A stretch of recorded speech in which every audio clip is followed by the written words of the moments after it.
इससे पहले कि मैं इस वीडियो को स्टार्ट करूं, मैं आपको बता देना चाहता हूं कि भाई मैंने आपके लिए डिस्क्रिप्शन बॉक्स में बहुत कुछ छोड़ा है। डीके गोयल के काफी सारे लिंक छोड़े हैं मैंने, टीएस ग्रेवाल के सॉल्यूशंस के भी लिंक छोड़े हैं, इस टॉपिक के ऊपर जो मेरा लेक्चर है उसका लिंक भी है, और जो क्वेश्चन मैं एक्सप्लेन करने वाला हूं वो भी मैंने नीचे डिस्क्रिप्शन बॉक्स में टाइप कर दिया है, तो वहां जाकर आप उससे भी देख सकते हैं।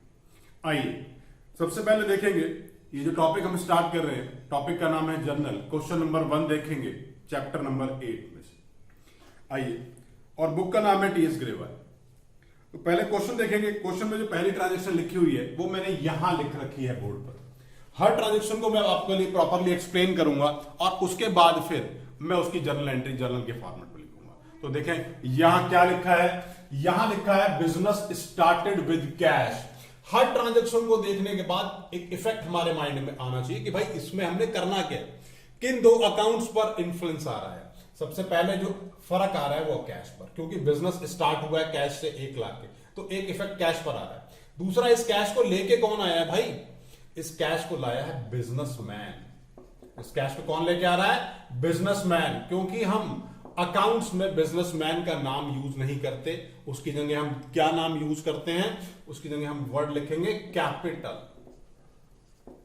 तो ये दो अकाउंट्स यूज हो रहे हैं। अब कैश कौन सा अकाउंट है, कैश है जी रियल अकाउंट, और कैपिटल कौन सा अकाउंट है, कैपिटल है पर्सनल, क्योंकि किसी ना किसी पर्सन को बिलोंग करता है। अब इन दोनों के रूल्स में यहां लिख देता हूं। जो है रियल अकाउंट का क्या रूल है, रियल अकाउंट का रूल है debit what comes in, credit what goes out. Debit what comes in, credit what goes out. और पर्सनल का रूल क्या है भाई, पर्सनल का रूल है डेबिट द रिसीवर और क्रेडिट द गिवर। चलिए अब दोबारा से यहीं आ जाएंगे अपनी पोजीशन पर। अब कैश रियल का रूल है, तो रियल में अब यहां पे यह भी समझना जरूरी है कि अब बिजनेसमैन ने बिजनेस को पैसे दिए हैं उधार एज कैपिटल। तो डेबिट व्हाट कम्स इन, हमारे पास क्या आ रहा है, हमारे पास कैश आ रहा है। तो जिसको जो हमारे पास आ रहा है हम उसको क्या करेंगे, हम उसे डेबिट कर दें। तो मैंने लिख दिया कैश अकाउंट डेबिट, तो ये डेबिट का रूल लग गया। अब हमारा रियल अकाउंट पूरा हो चुका है। अब रियल अकाउंट पूरा हो चुका है, सिर्फ पर्सनल बाकी है। वर्ड पर ध्यान दीजिएगा मेरी, रियल अकाउंट पे हमने एंट्री डाल ली है पोर्शन की, अब पर्सनल की बाकी है। पर्सनल में सिर्फ, और यहां पर एक चीज क्या, डेबिट साइड पूरी हो चुकी है एंट्री की, तो सिर्फ क्या रहेगा क्रेडिट साइड। तो मैं सीधा ही क्रेडिट साइड चेक करूंगा। Credit the giver, who is the giver, भाई देने वाला कौन है, पैसे दे कौन रहा है, पैसे दे रहा बिजनेसमैन। तो हम उसका तो नाम लिखेंगे नहीं, हम क्या लिखेंगे, कैपिटल। हमने लिख दिया टू कैपिटल अकाउंट। तो फाइनली एंट्री हो गई cash account debit to capital. चलिए हमने जो जर्नल का फॉर्मेट ड्रॉ किया है वहां चलते हैं और इसको वहां लिख देंगे। आइए, इसमें डेट दे रखी है मेरे को क्वेश्चन में 1 अप्रैल। एंट्री हो गई cash account debit to capital, cash account debit to capital, और यहां पर अमाउंट आ गया मेरा 1 लाख रुपए। इसके बाद इसकी नरेशन लिख देंगे, बीइंग बिजनेस स्टार्टेड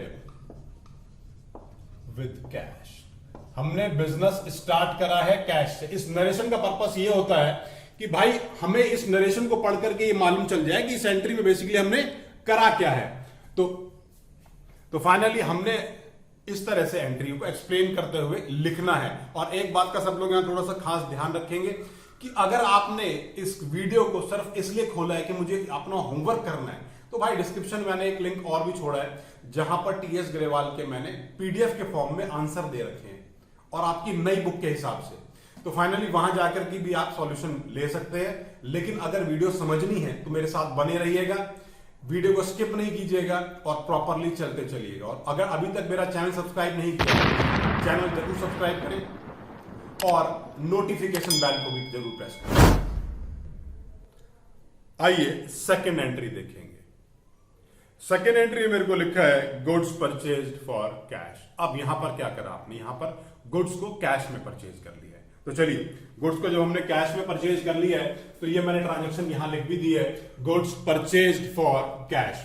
अब क्योंकि हमने हर ट्रांजैक्शन को पढ़ना है, समझना है, उसके बाद मैं उसकी जर्नल लिखने वाला हूं, तो इस ट्रांजैक्शन में फर्क क्या पड़ रहा है? एक तो भाई गुड्स पर फर्क पड़ रहा है, और दूसरा कैश पर फर्क पड़ रहा है। गुड्स आ गए क्योंकि हमने परचेज कर लिया, और कैश चला गया।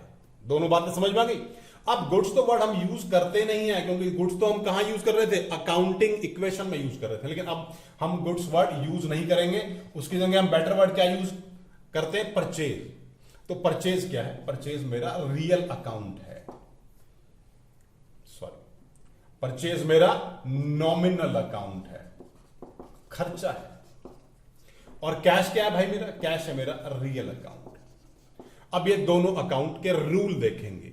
हर एंट्री को मैं आपको रूल के हिसाब से समझाने की कोशिश करूंगा। यहां मैंने ये दो रूल लिखे हुए हैं, एक रियल का लिख दिया था पिछली एंट्री में, दूसरा पर्सनल का, तीसरा नॉमिनल का। और नॉमिनल का रूल क्या है? नॉमिनल अकाउंट का रूल क्या है? Debit all expenses and losses, debit all expenses and losses and credit all incomes and gains. मेरे साथ साथ जरूर रिपीट कीजिए, जितना आप इन्हें याद कर लेंगे उतना अकाउंट्स जल्दी समझ में आएगा, उतना आसानी से समझ में आएगा। तो चलिए, हमने देखा कि भाई परचेज क्या है हमारा? परचेज हमारा नॉमिनल नेचर का अकाउंट है। तो नॉमिनल का कौन सा रूल लग रहा है? परचेज मेरा खर्चा है, तो आइए नॉमिनल का रूल चेक कर लेते हैं। डेबिट ऑल एक्सपेंसेस, तो सारे एक्सपेंसेस को मुझे डेबिट करना है, तो मैंने परचेज को डेबिट कर दिया। मैंने लिख दिया परचेज अकाउंट डेबिट टू। अब टू में देखें कि भाई नॉमिनल का फंडा तो खत्म हो चुका, क्या बाकी है? रियल। अब रियल के लिए इस एंट्री में डेबिट साइड तो आपने लिख ही दी है, क्या बाकी है? क्रेडिट। तो सीधा रियल का क्रेडिट साइड चेक करूंगा, ये रहा मेरा, ठीक है। क्या है? Credit what goes out, what goes out, हमारे पास से क्या जा रहा है बाहर? हमारे पास से कैश जा रहा है बाहर, तो अपने कैश को क्रेडिट कर दिया, मैंने लिखा कैश अकाउंट। तो एंट्री क्या होगी? Purchase account debit to cash. चलिए, इसे जर्नल में कैसे लिखा जाएगा वो बताता हूं। इस एंट्री की डेट है मेरी 2 अप्रैल। अब 2 अप्रैल में क्या है? एंट्री है परचेज अकाउंट डेबिट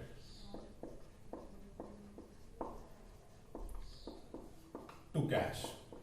एंट्री क्या हो गई? Purchase account debit to cash. और अमाउंट कितना आ रहा है भाई? अमाउंट आ रहा है 25,000। तो 25,000 यहां, 25,000 यहां, और फाइनली अब इसकी नरेशन डाल देते हैं। बीन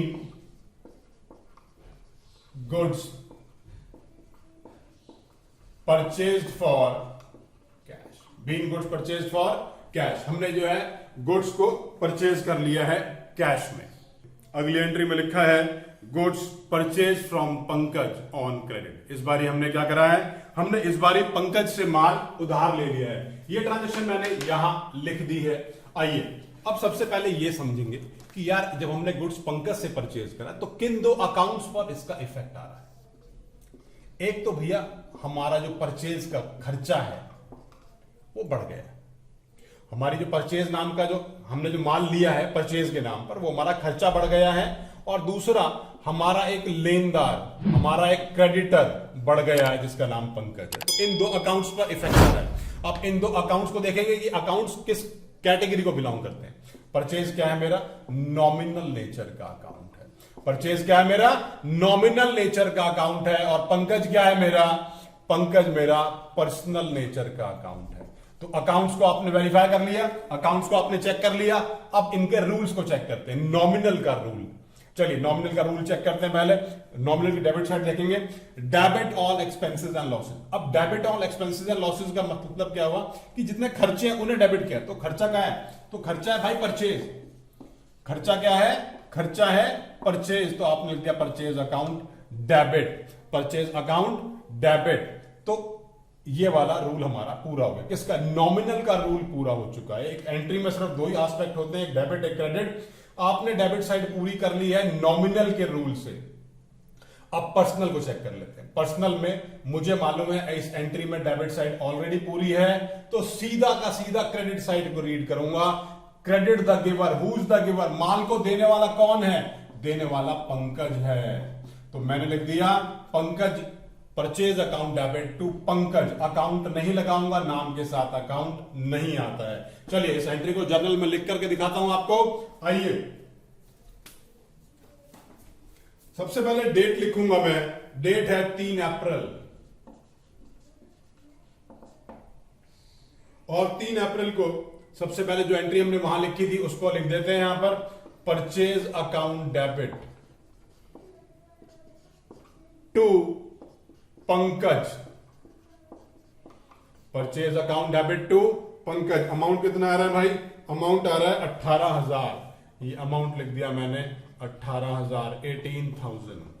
चलिए इसकी नरेशन डाल देता हूं। यहां पर एक बात और समझेंगे कि परचेज डेबिट में लिखा था, इसका अमाउंट डेबिट में लिखा है।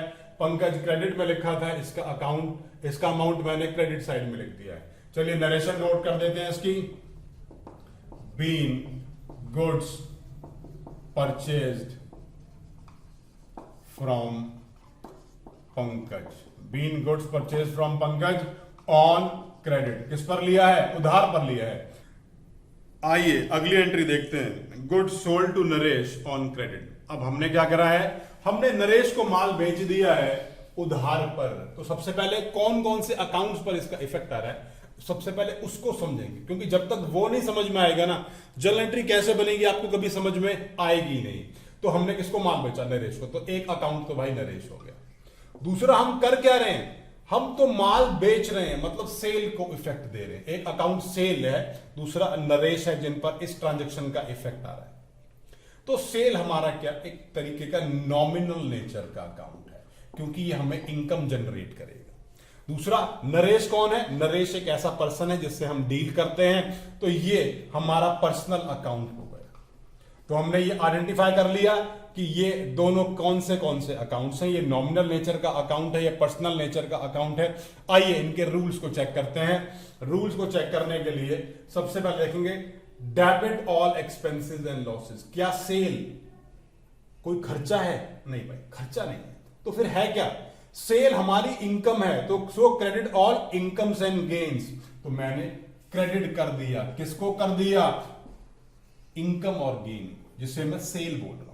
तो टू सेल अकाउंट लिख दिया। अब मेरी क्रेडिट साइड पूरी हो चुकी है इस नॉमिनल नेचर के अकाउंट के रूल के हिसाब से।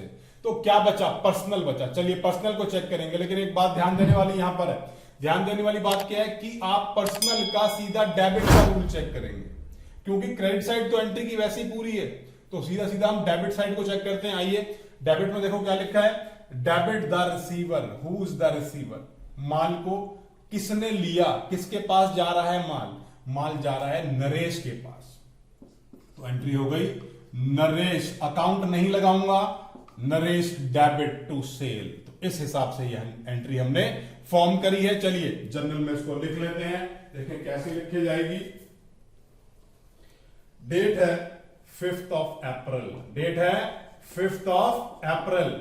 अब 5th of अप्रैल पर जर्नल एंट्री क्या सीखी थी, अभी हमने क्या बनाई थी, नरेश अकाउंट नहीं लगाऊंगा, डेबिट टू सेल अकाउंट। कितने का माल बेचा है नरेश को, नरेश को 9,000 रुपए का माल बेचा है। डेबिट वाला अमाउंट डेबिट वाले कॉलम में, क्रेडिट वाला अमाउंट क्रेडिट वाले कॉलम में। Being goods sold to Naresh, being goods sold to Naresh, हमने नरेश को माल बेच दिया। अगली एंट्री देखते हैं। क्वेश्चन में दे रखा है गुड्स रिटर्न टू पंकज। तो आइए, क्योंकि हमें ट्रांजैक्शन देखनी है सबसे पहले, उसके बाद ये अकाउंट देखना है कि भाई किस किस अकाउंट में क्या क्या फर्क पड़ रहा है।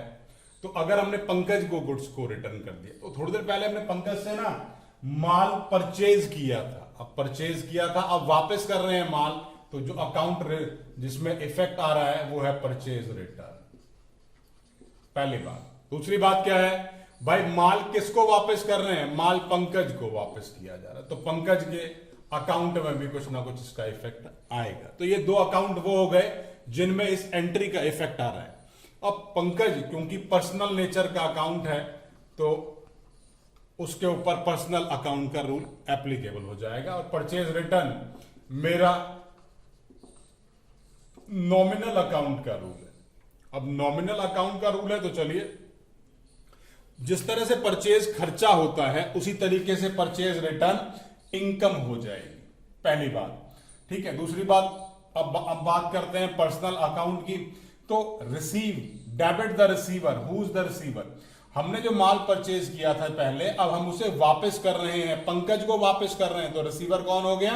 पंकज हो गया। तो हमने यहां एंट्री में पंकज को डेबिट कर देना है, तो Pankaj debit to purchase return.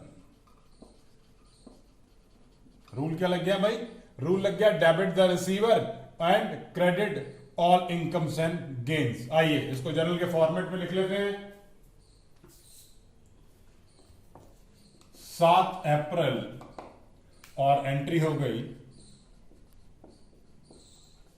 Pankaj debit to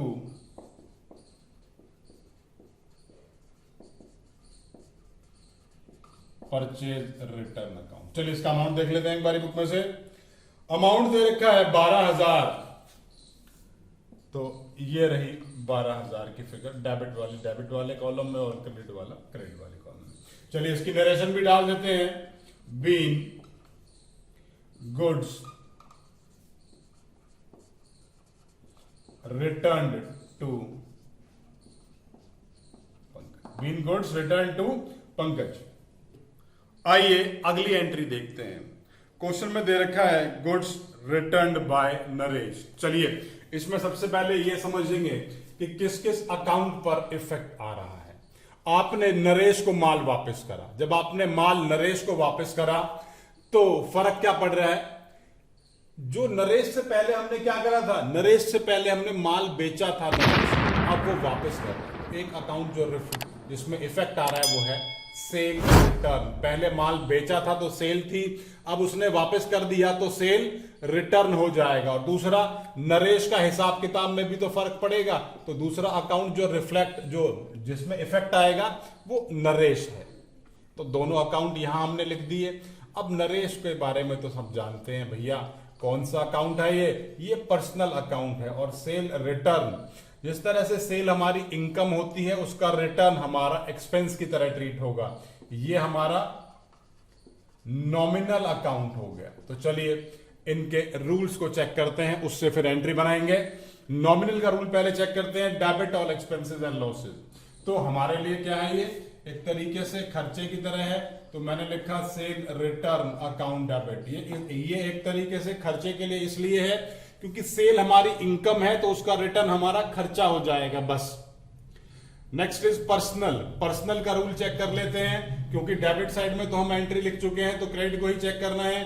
तो credit the giver, who is the giver? किसने माल दिया है हमें, किसने माल वापस किया है हमारा? नरेश ने किया है, तो मैंने लिख दिया टू नरेश। एंट्री हो गई sale return account debit to Naresh. आइए इसको जरूर के फॉर्मेट में लिख लेते हैं। तारीख है 9 अप्रैल,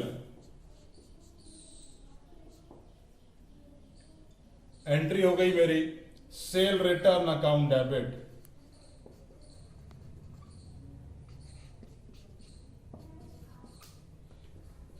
टू नरेश। एंट्री हो गई sale return account debit to Naresh. Being goods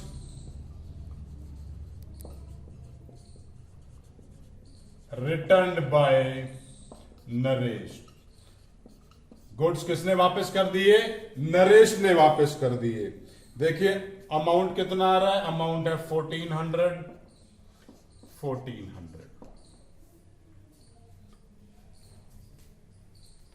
यहां तक आप इस एंट्री में इसको लिख लीजिए, क्योंकि मैं इसे मिटाऊंगा, मेरा बोर्ड का स्पेस खत्म हो गया है और फिर मैं आगे कंटिन्यू करूंगा। आइए अगली एंट्री देखते हैं। अगली एंट्री में लिखा है कैश पेड टू अजय। आइए सबसे पहले ये देखेंगे कि इस एंट्री के अंदर किन दो अकाउंट्स पर इफेक्ट आता है। आपने अजय को कैश दिया तो एक तो अजय का हिसाब किताब कम हो गया, और दूसरा इफेक्ट कहां पर आएगा, एक आपके पास से कैश चला गया। तो कैश कौन सा अकाउंट है, कैश हमारा रियल अकाउंट है, और अजय कौन सा अकाउंट है, अजय हमारा पर्सनल अकाउंट है। क्योंकि नाम दे रखा है, नाम अगर किसी भी पर्सन का दे रखा है, किसी भी कंपनी का दे रखा है, तो पर्सनल अकाउंट में स्टडी किया जाता है। चलिए रूल देखेंगे। अब हम अजय को पैसा दे रहे हैं तो पर्सनल अकाउंट का रूल चेक किया, डेबिट द रिसीवर। ठीक है जी, तो क्या डेबिट द रिसीवर लग रहा है? भाई रिसीव कौन कर रहा है, अजय ही तो कर रहा है, तो उसको हमने डेबिट कर दिया। अजय अकाउंट नहीं लिखूंगा, डेबिट लिखूंगा सीधा, तो अजय डेबिट टू। अब कैश को चेक करेंगे, कैश रियल अकाउंट है, एंट्री में देखकर हमें मालूम चल गया कि भाई डेबिट साइड तो पूरी हो चुकी है, तो सीधा रियल का क्रेडिट साइड देखा, credit what goes out, what goes out cash. हमारे पास से क्या जा रहा है, हमने अजय को क्या दिया है, हमने अजय को कैश दिया है, तो एंट्री हो गई अजय डेबिट टू कैश। चलिए इसको फॉर्मेट में लिख लेते हैं जनरल के। तारीख है 9 अप्रैल,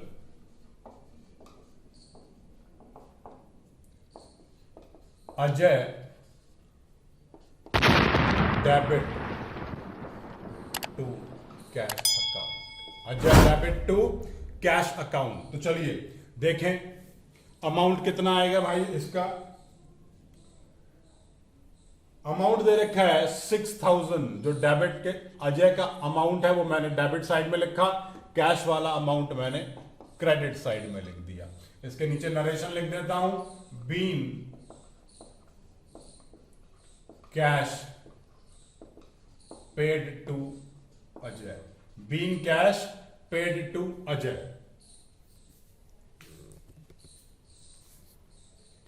आइए अगली एंट्री देखेंगे। अगली एंट्री लिखी है कमीशन रिसीव्ड। तो चलिए सबसे पहले ये देखते हैं, ये समझते हैं कि किन दो अकाउंट्स पर इसका फर्क पड़ेगा। आपको कोई भी इनकम आएगी तो हमेशा कैश में आएगी, और कौन सी इनकम आ रही है तो वो दूसरा अकाउंट हो गया जो इसमें इस ट्रांजैक्शन के अंदर इफेक्टेड होगा। तो दो अकाउंट हैं, एक तो कैश में फर्क पड़ रहा है, कैश बढ़ रहा है, कमीशन भी आपकी इनकम का लेवल है तो इनकम भी आपकी बढ़ रही है, दोनों अकाउंट्स बढ़ रहे हैं। कैश क्या है, कैश हमारा रियल अकाउंट है, और कमीशन क्या है, कमीशन क्या है मेरा, कमीशन मेरा इनकम है, और जितनी भी इनकम होती है हम उसको नॉमिनल अकाउंट के हेड में स्टडी करते हैं। तो चलिए सबसे पहले इस रियल अकाउंट का रूल देखेंगे। जब हम रियल का रूल देखेंगे तो डेबिट व्हाट कम्स इन, हमारे पास क्या आ रहा है, हमारे पास कैश आ रहा है, तो जो आ रहा है उसको डेबिट कर दो, यही तो बोल रहा है वो, डेबिट व्हाट कम्स इन। तो मेरे पास क्या आ रहा है, कैश, तो मैं उसको डेबिट कर दो, तो मैंने लिखा कैश अकाउंट डेबिट टू। अब नॉमिनल नेचर का अकाउंट कहां पर है, नॉमिनल नेचर के लिए रूल ये है, हम ऑलरेडी डेबिट में एंट्री के लिख चुके हैं, यहां पर डेबिट साइड पूरी हो चुकी है। क्रेडिट साइड को चेक करेंगे, एंट्री क्या हो गई, credit all incomes and gains. Entry क्या हो गई, credit all incomes and gains, जो इनकम है उसको क्रेडिट कर दो। कौन सी इनकम मिली है हमें, हमें तो कमीशन मिला है तो मैंने कमीशन को क्रेडिट कर दिया। एंट्री क्या हो गई, cash account debit to commission. आ जाइए इसको लिख लेते हैं जर्नल के फॉर्मेट में। डेट है 12 अप्रैल, entry cash account debit to commission account, और अमाउंट कितना है भाई, अमाउंट है 2700।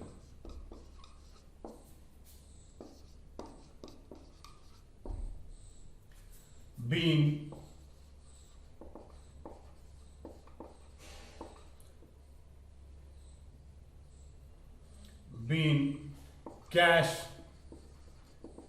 received as commission, been cash received as commission। आइए अगली एंट्री देखेंगे। एंट्री में लिखा है फर्नीचर परचेज। तो चलिए इस एंट्री को अच्छे से समझते हैं कि कौन कौन से अकाउंट को इफेक्ट कर रहा है। भाई आपने फर्नीचर लिया तो एक तो फर्नीचर का अकाउंट बढ़ गया, फर्नीचर की वैल्यू आपके पास बढ़ गई, तो फर्नीचर पर इफेक्ट आ रहा है। दूसरा इफेक्ट कहां आएगा, क्या इसमें कहीं लिखा है उधार पर लिया, अगर नहीं लिखा तो हमेशा कैश में होगा, तो दूसरा अकाउंट जो इफेक्टेड होगा वो है कैश अकाउंट। अब फर्नीचर कौन सा नेचर का अकाउंट है, फर्नीचर मेरा रियल नेचर का अकाउंट है, क्योंकि फर्नीचर विजिबल है, ठीक है ना, ये रियल अकाउंट का पार्ट है। दूसरा कैश भी मेरा रियल अकाउंट का पार्ट है, तो इस बार लकीली दोनों ही रियल अकाउंट के पार्ट हैं। तो चलिए पहले रियल का रूल चेक कर लेते हैं। Debit what comes in, debit what comes in, हमारे पास क्या आ रहा है, हमारे पास फर्नीचर आ रहा है, तो जो हमारे पास आ रहा है हम उसको डेबिट में लिखेंगे। हम कहां लिखेंगे उसको, डेबिट में लिखेंगे। तो एंट्री हो गई furniture account debit, debit side पूरी हो चुकी है। चलिए क्रेडिट की बात करेंगे। Credit what goes out, credit what goes out, बाहर क्या जा रहा है, हमारे पास से बाहर क्या गया, हमने फर्नीचर कैसे लिया, हमने फर्नीचर कैश में लिया, तो टू कैश अकाउंट। एंट्री हो गई furniture account debit to cash. चलिए इसको जर्नल के फॉर्मेट में कैसे शो किया जाएगा वो लिख लेते हैं। April 15 furniture account debit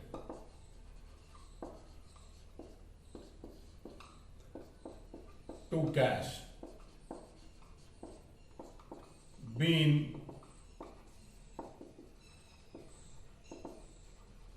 furniture purchased, being furniture purchased. Value कितनी आ गई भैया फर्नीचर परचेज की मेरी 7000।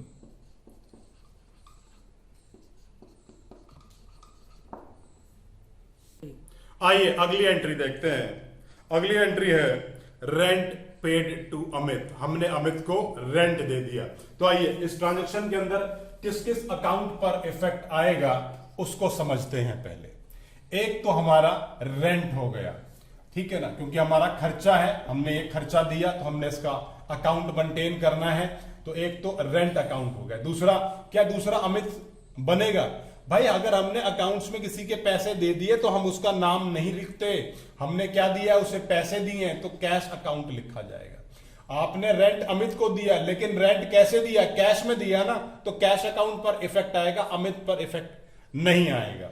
अब कैश अकाउंट की बात समझते हैं। कैश अकाउंट क्या है मेरा, कैश अकाउंट मेरा रियल नेचर का अकाउंट है। और रेंट अकाउंट कौन सा है, रेंट मेरा खर्चों वाला है, तो खर्चे वाले के लिए हम क्या यूज करते हैं, खर्चे वाले को हम नॉमिनल अकाउंट बोलते हैं। तो चलिए सबसे पहले नॉमिनल का रूल चेक कर लेते हैं। नॉमिनल क्या बोलता है, नॉमिनल बोलता है debit all expenses and losses. कोई भी खर्चा है तो उसे क्या किया जाएगा, उसे डेबिट किया जाएगा। कोई भी खर्चा है तो उसे क्या किया जाएगा, उसे डेबिट किया जाएगा। उसके बाद अब हम जो है रियल का रूल चेक करेंगे। तो डेबिट साइड ऑलरेडी पूरी हो चुकी है, तो सीधा क्रेडिट की बात करूंगा। Credit what goes out, credit बाहर क्या जा रहा है, आपने क्या दिया है, आपने कैश दिया है, तो एंट्री हो गई rent account debit to cash. आइए इसको जर्नल में कैसे लिखेंगे वो समझते हैं। 16 अप्रैल डेट है इसकी, अमाउंट है 5000 और एंट्री है मेरी rent account debit to cash. Entry क्या है भाई मेरी, rent account debit to cash. Amount कितना है इसका, अमाउंट दे रखा है मेरे को 5000, तो 5000 रुपए मैंने ये यहां लिख दिए। Being rent paid in cash, हमने रेंट पेड कर दिया कैश में। आइए अगली एंट्री देखते हैं। अगली एंट्री में लिखा है sold goods to Sumit for cash, हमने सुमित को माल बेच दिया है कैश में। आइए ट्रांजैक्शन मैंने यहां लिखी हुई है। सबसे पहले ये देखने की कोशिश करेंगे कि किन दो अकाउंट्स के अंदर इफेक्ट आ रहा है। आपने सुमित को माल बेचा है कैश में, तो एक तो कैश में इफेक्ट आ गया। जब हमने माल बेच दिया मतलब सेल कर दी, तो सेकंड इफेक्ट सेल में आएगा। कई लोग कह रहे हैं सर सुमित का नाम भी लिखा हुआ है, क्या सुमित में भी इफेक्ट आएगा? भाई जब हमने उसको पैसे दे दिए, सॉरी, जब उसने हमारे पैसे दे दिए तो हम उसका नाम क्यों लिखेंगे? फिर तो हम कैश में ट्रांजेक्शन करेंगे ना, फिर हम सुमित का नाम क्यों लिखेंगे? इसलिए दो अकाउंट जिनमें इफेक्ट आएगा वो कैश है और वो सेल है। कैश हमारा क्या है? कैश हमारा रियल अकाउंट है और सेल हमारी क्या है? सेल हमारी नॉमिनल अकाउंट का पार्ट है। तो दोनों के अकाउंट हमने मेंशन कर लिए। चलिए इनका रूल चेक कर लेते हैं। सबसे पहले रियल का रूल चेक करेंगे। डेबिट व्हाट कम्स इन, हमारे पास जो आ रहा है उसको डेबिट कर लो। अगर आपने माल बेचा है तो आपके पास क्या आएगा? आपके पास आएगा भाई कैश, तो आपने लिख दिया कैश, तो cash account debit, debit side पूरी होगी। चलिए नॉमिनल की बात करेंगे। नॉमिनल में क्या लिखा है? Credit all incomes and gains, जितने भी आपकी इनकम और गेन है उसको क्रेडिट करो। तो इनकम और गेन क्या है? इनकम और गेन सेल है, सेल हमारी इनकम है, तो एंट्री हो गई cash account debit to sale. चलिए इसको जर्नल में लिख लेते हैं। तारीख है 19 अप्रैल, तो 19 अप्रैल को एंट्री आ गई cash account debit to sale account. Entry आ गई cash account debit to sale account. Narration क्या आएगी? Being goods sold for cash, आपने कैश में माल बेच दिया। कितने का अमाउंट है? अमाउंट है 6000 का, तो 6000 रुपए कैश वाले डेबिट साइड में, सेल वाले क्रेडिट साइड में। आइए अगली एंट्री देखते हैं। अगली एंट्री लिखी है कैश सेल। तो देखें किन दो अकाउंट्स पर इफेक्ट आता है। अब आपने कैश में सेल कर दी, कैश आ गया होगा, माल चला गया होगा, माल के लिए वर्ड सेल यूज कर रहे हैं। कैश हमारा रियल अकाउंट है, सेल हमारा नॉमिनल अकाउंट है। अब रियल अकाउंट है, ये नॉमिनल अकाउंट है, तो चलिए रियल का रूल चेक कर लेते हैं। डेबिट व्हाट कम्स इन, जो आपके पास आए उससे डेबिट कर लो। हमारे पास क्या आया? जब हमने माल बेचा हमारे को कैश मिल गया, जब कैश मिल गया तो हमने कैश अकाउंट डेबिट कर लिया। उसके बाद नॉमिनल का रूल चेक कर लेते हैं। डेबिट साइड ऑलरेडी पूरी हो चुकी है तो सिर्फ क्रेडिट साइड देखनी है, तो credit all incomes and gains, तो क्रेडिट क्या करना है? इनकम और गेन। तो सेल क्या है? हमारी इनकम है, तो मैंने उसको क्रेडिट कर दिया। एंट्री हो गई cash account debit to sale. आइए इसको जर्नल में लिख लेते हैं। डेट है 24 अप्रैल, cash account debit to sale account. Amount मुझे दे रखा है 7000, अमाउंट लिख दिया भाई मैंने 7000। नरेशन लिख देता हूं being goods sold for cash, being goods sold for cash. आइए अगली एंट्री देखते हैं। देखें क्या लिखा है। लिखा है cash received from Naresh on account. इसका मतलब क्या हुआ कि हमारा जो हिसाब किताब नरेश के साथ था उसमें से कुछ पैसे उसने हमें दे दिए हैं।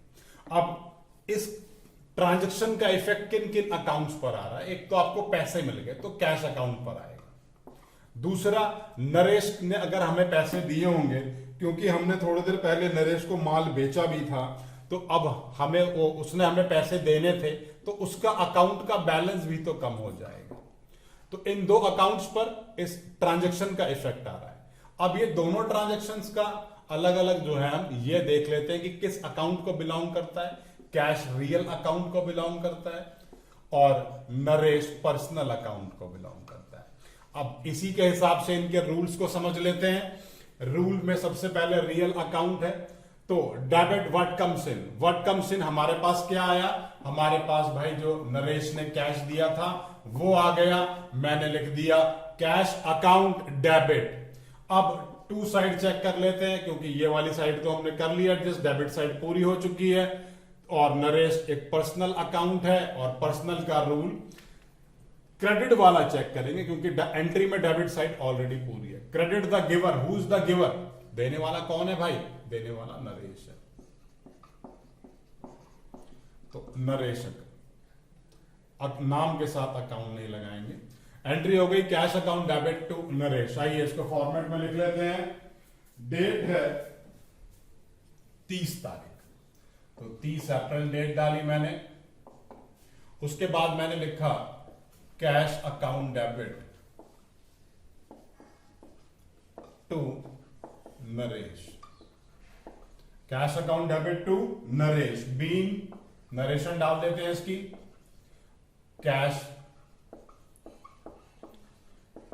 Received from Naresh, being cash received from Naresh. कितना अमाउंट है कैश का, कैश का अमाउंट है 5000, कैश का अमाउंट है 5000। चल आइए अगली ट्रांजैक्शन देखते हैं। अगली ट्रांजैक्शन लिखी है सैलरी पेड। तो देखें सबसे पहले इस सैलरी पेड का इफेक्ट कहां कहां आ रहा है। सैलरी पेड में एक तो हमारा सैलरी के नाम का खर्चा बढ़ गया है, दूसरा उसकी पेमेंट करी है, तो पेमेंट भाई बातों से थोड़ी ना हुई होगी, पेमेंट तो कैश में हुई होगी, तो सेकंड अकाउंट जो अफेक्टेड होगा वो कैश है। तो एक सैलरी है और एक कैश है। कैश क्या हो गया हमारा, कैश हमारा रियल अकाउंट हो गया, और सैलरी हमारे खर्चे का नाम है, तो इसमें क्या आ गया, नॉमिनल अकाउंट आ गया। ये नॉमिनल अकाउंट है, वो रियल अकाउंट है। चलिए पहले नॉमिनल का रूल चेक कर लेते हैं। क्या लिखा है, debit all expenses and losses, debit all expenses and losses. तो एक्सपेंस है क्या, सैलरी मेरा एक्सपेंस है, एक्सपेंस क्या है, सैलरी है, तो मैंने उसको डेबिट कर दिया। अब रियल का रूल चेक कर लेते हैं। रियल के रूल में क्या है, क्रेडिट ऑल, वो क्रेडिट व्हाट गोज आउट, हमारे पास से क्या जा रहा है भाई, किसी की सैलरी दी होगी तो कैसे दी होगी, कैश में दी होगी ना, तो कैश चला जाएगा ना, तो एंट्री हो गई salary account debit to cash. चलिए इसको जर्नल के फॉर्मेट में लिख देते हैं। तारीख दे रखी है 30 अप्रैल और एंट्री हो जाएगी मेरी salary account debit to cash. Entry हो गई salary account debit to cash. Amount कितना आ जाएगा, अमाउंट आ जाएगा 10,000 रुपए, तो 10,000 दोनों तरफ लिख लिया। यहां नीचे में इसकी नरेशन लिख दी, being salary paid, being salary paid. तो फाइनली क्वेश्चन को हमें इसी तरीके से करके प्रेजेंट करना है, ऐसे ही फॉर्मेट बनाएंगे, ऐसे ही नरेशन लिखेंगे। और अगर इस क्वेश्चन में आपको कोई भी डाउट आ रहा है तो भाई मैंने नीचे डिस्क्रिप्शन में जो है ना वीडियो लेक्चर भी दे रखा है अपना, उसे देखिए, उसको देखेंगे, क्वेश्चन और भी अच्छे से समझ में आएगा। और अगर कोई भी डाउट है तो नीचे कमेंट बॉक्स में कमेंट भी कीजिए। वीडियो अच्छी लगे तो लाइक बटन जरूर प्रेस किया कीजिए, इससे मुझे मोटिवेशन रहती है। इस तरह की मैं आपके लिए और वीडियोस लेके आऊंगा।